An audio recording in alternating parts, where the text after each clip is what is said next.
Smart devices are everywhere. In your hand, on your walls, on your desktop, in our cars. But what about inside our bodies? IBM planted a seed years ago with this commercial. A shady young man perusing a grocery store at his cameras and a beefy security guard looked on. Rather than arrest the young man for shoplifting, the officer says, "Excuse me, sir.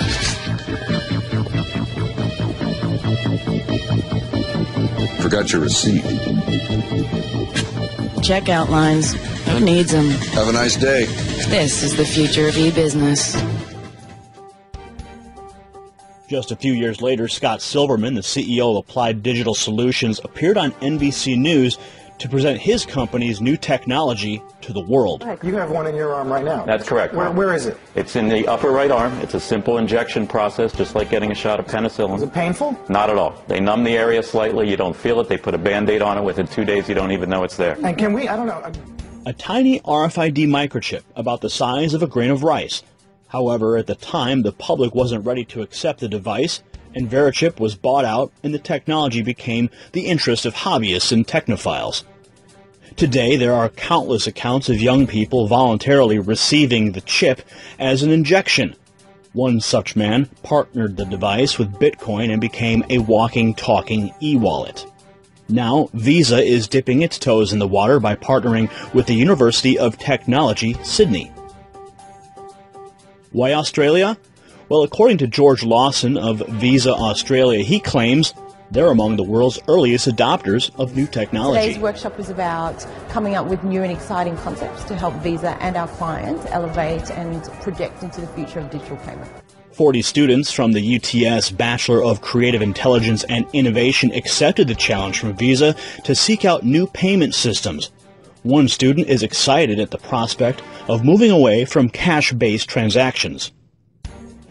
The future of payment, it's very important that we move away from solid cash and we move more towards different ways of paying. Everyone wants an easier lifestyle when it comes to payment. I think Visa are just trying to make the world more fluid in their transactions, trying to connect a lot of people around the world, and it can be done instantaneously.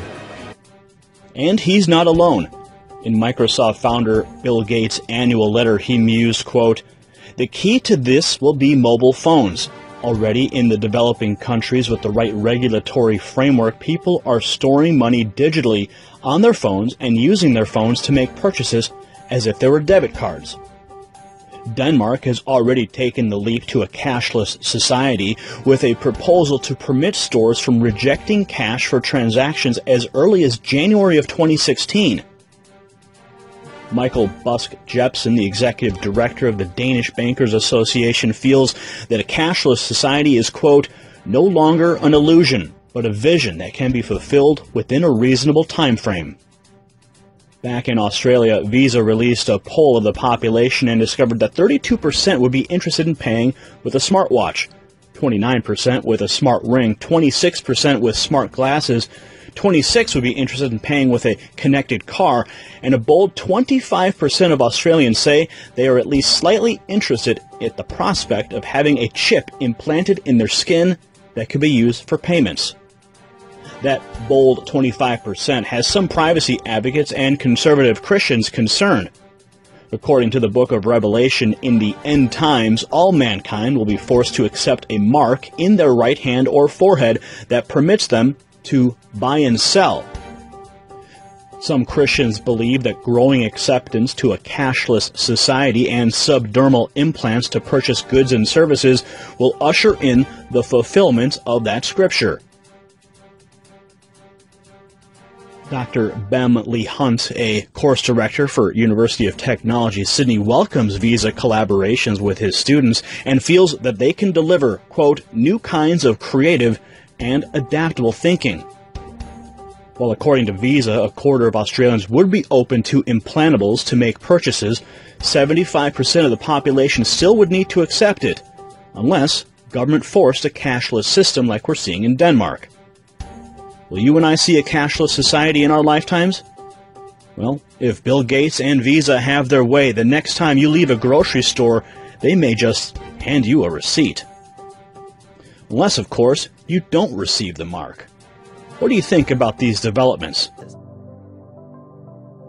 We have before us the opportunity to forge for ourselves and for future generations a new world order, a world where the rule of law, not the law of the jungle, governs the conduct of nations.